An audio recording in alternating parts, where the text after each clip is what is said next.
Welcome back to ShopDog-Garage. Been doing a little work. We're starting to figure out how we're running the hose for the washer system. So we are coming to the trunk floor, but the first way I routed everything I'm not real happy with, so I'm going to redo it. You can see it comes down right here. You know, we had to put a splice in, so that's fine. But there's just too many areas that can rub and get pinched, and it just doesn't take much to stop it. So, thinking I might run it in some hard tube. I gotta figure out how I'd want to do that. Well, I have no hard line that fits over this, but it turns out fuel line does. And boy, that'll do a great job of protecting it. Well, that wasn't easy. So, what we've got is, you know, remember that line comes down here, it's spliced right there. I've got a hose here that's going to get one more zippy. You know, I might even put a hole and do that. Comes around, it's clamped in, goes over, and then in here I transition to the braided. Bring that up and around. There's no pinch point here, that doesn't move. Did have to zip it there, not my favorite. Was able to add a mount point up there, which I'll have to dress up in the trunk. And then it's all heat sleeve right in here. And then this is where we transition back over, and bam, drill the hole here. Got a little zip tie bracket, and then let me come around. She comes up right there. That's a lot. Okay, so that's that mount. In fact, I threw another nut on there. And then this is, of course, the pump. Left a little extra. You know, always leave yourself some service. So, there. We got a washer pump. Well, for better or for worse, since we own this steering wheel either way, I drilled that one out. So, I've got to order that adapter ring for I Did It, and the little button that goes here. But hopefully this is going to work the way we want it to. I don't have it down very hard because it's going to be hard to remove this now. I've been going through some of the little projects that have to happen, and at some point I got to glue those on the pedals. So I just found those in the box, and I also at some point have to remove that. It is not today. I don't want to deal with this today, but I'm going to tape that up so that it can't short out when the brake is hit. Rear inner fender flap things, it's a weird way they mount. So it's 3 bolts going through, and then they actually mount right to the bottom of the fender right here. How very, very strange. A few things have shown up, and this is what that ring looks like. I don't have to grind it. It actually has plenty of play. But you can see how nicely that lines up. So that's going to look good. Originally we were going to paint it, but I think I'm actually going to leave it the shiny. That'll go with, there's some, I got them wrapped, but there's some shiny bits on the grip as well. ShopDog says, now we just got to let that RTV cure. Well, that sure looks nice. One of the other things that showed up is the U-bolts for the drive shaft, you know, for the U-joints. And that is the correct one, I hope. We'll know in just a minute. It says 1330 though, so it should be.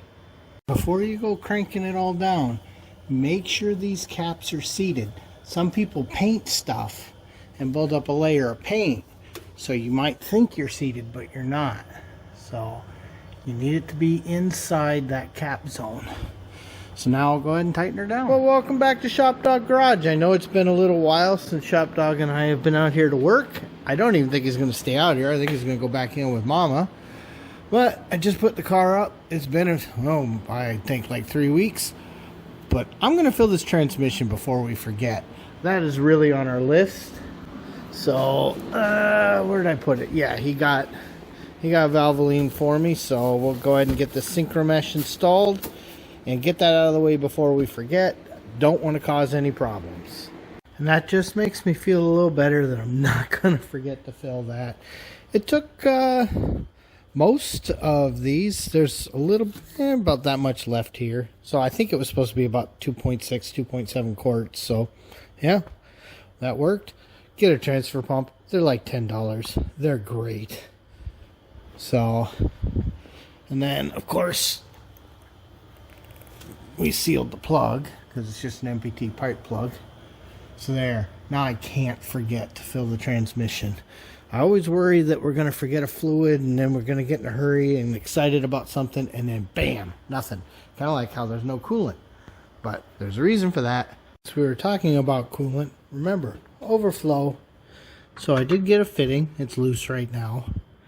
What I need to do is get a tube down to come back up over here and into, this line will probably only be about that long, and then go into hard tubing, which is originally was going to be this, but I might see if I can go to the thicker one. I'll have to see what my fitting says, so we'll see. The idea here being, once this is all kind of together, oh boy, there we go. Once it's all together, I have to have somewhere for expansion, because obviously this is going to heat up and move faster than that. So always leave yourself a little expansion. That's this rubber bit. The other thing you'll notice is there's another tube. This is a much thinner wall. This is, if this fills up, this is a pipe that goes to roughly here-ish. So if this fills up from below to that point, it'll then blow out onto the road. So I really don't want it to blow out right there. I'm going to zip it down so that it blows down and away from my starter. I don't really want coolant all over the starter. And in the beginning, it takes a while to figure out how much coolant the system likes, so it's not uncommon to overfill them a little bit. Well, I've been playing with this for a little while now, and the one thing that I've determined is this is not going to flow enough coolant to be useful. That's going to become a pressure point. So what I've done is find a way to route this hose. I'm probably going to run it behind some of this stuff back here. I can still get away with that right angle, but it's going to be a barb and a hose. It's not my favorite, but there's no point in doing this if it's not going to actually work. And as we know, plans change constantly. So none of the fittings that I have now are what I want. I've just ordered 2 different fittings. One is an integrated 90 degree. The other is a 45, which is the one I think I actually want. Because then I'll be able to kind of run this up and around like that. And I'll try to follow the line back here. I think that's the solution. Something I learned in my searching. Check the temperature rating. There's an awful lot of aluminum stuff out there that's only rated for 160 Fahrenheit. I'm sure it's fine, but that could be 270 degrees Fahrenheit if we're boiling over. Another thing I got to do is I've still got to take a little bit more off this ring. So before I had been gluing it down to this board, but I decided instead I should use another plate. So waiting for that to dry. While we're waiting for glue to dry, ShopDog decided to come out and get himself another pretzel. It's been a little while. It's been in with Mommy. I don't know if you noticed, but it's dark out. Of course, it's Minnesota and it's going into winter. It's always dark out now. So one of the things that has changed is suddenly we have heat running. So for now, I'm just using the floor and went ahead and set the mini split up in heat mode, and it works. So I don't know what to say about that. It takes time for the floor to warm up. It's been cooler, so just kind of working. As soon as that glue's dry, I'll do more sanding. All it's been, in fact, you can see the sanding blocks I've been using. I've got 2 different grits, so using this one, in a circle, and then this one here, same thing. And I think I got to take about another 5 mils off. So think about 1.5 pieces of paper in thickness. Okay, Shop Dog's checking on my progress here. So, and then obviously it's very important to keep it flat. So I take both hands and just take the corners and slowly go. But you can see this is the kind of finish it leaves.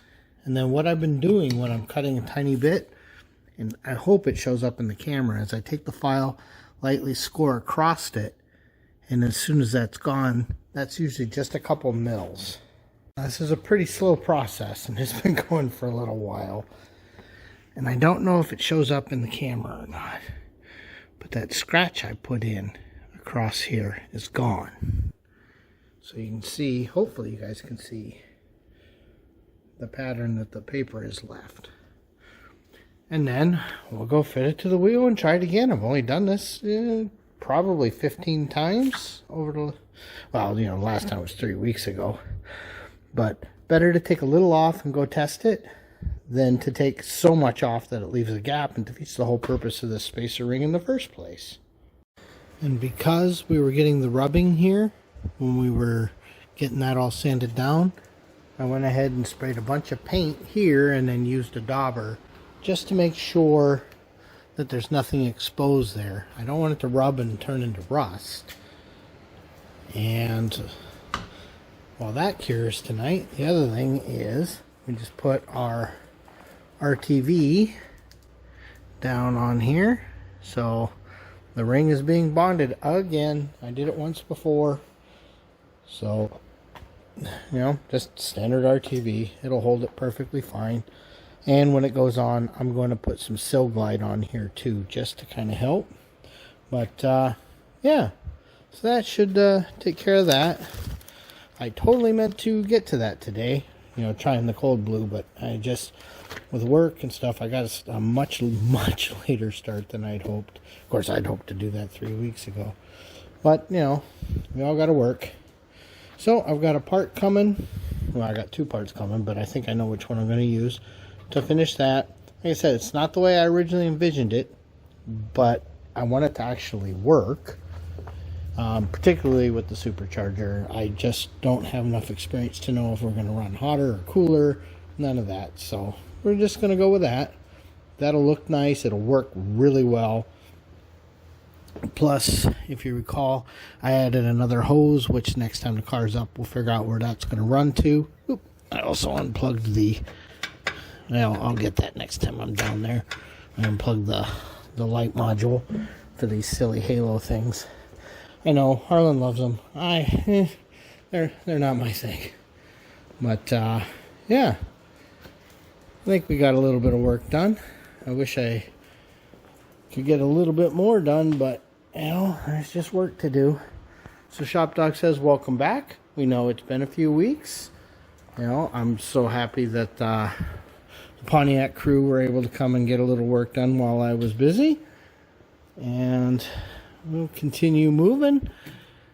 I'm still really happy with the horns. Those came out so nice. It's been a few days. We're back. We've had a bit of work. You know, that whole regular 9-to-5 job thing takes a lot more than 9 to 5. But anyway, it's been a couple days and a few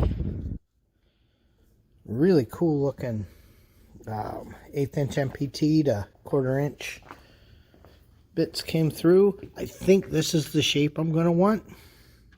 So now I'm not left-handed and I am looking at the phone, but you can kind of see here what we're talking about. Give me a minute. Let me put some thread compound on there and get that in. Giving us this, which I think is going to be about as ideal as it gets.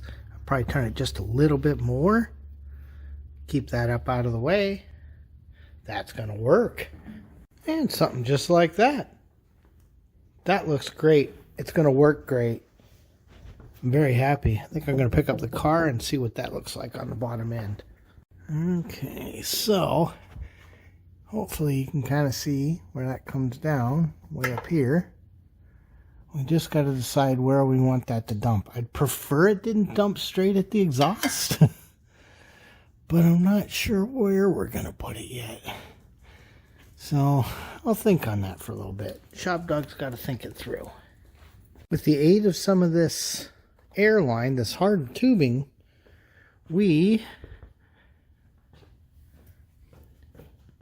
have a nice little spot. It'll kind of drain down in here, and then actually once we have the level set, it should never have a problem again. It's under no stress. Love it. Tucked up, out of the way, and yet not blowing back on the header. Well, it doesn't seem to matter how many of these different assemblies I put in. This thing beeps. So I just loosen the screws some more. In here, still beeping, and that's very frustrating. Not even exactly certain how this circuit works, but I've got this pretty loose. You know, beep, beep, beep, beep, beep, beep. Got to figure out how it works. So I've had this apart a few times, and I'm just not getting it. Look how floppy this is. That'll make noise, and yet I think it's still beeping. I'm sure if I go and flip the battery a little, it'll be making contact. I have not figured out how this is supposed to work. Let's see. Imagine that. So, yeah, this is a weird system. Well, I'm not sure what I want to do here. This is not super reliable. Okay, notice the horn isn't blasting. Well, notice it isn't. Well, what happened? Well, there it goes. And then sometimes it just sticks. So, but if you adjust this ring a little bit, look at that, just doing that. So, I'm not sure how this is supposed to work, but I don't think it's that way. This is frustrating.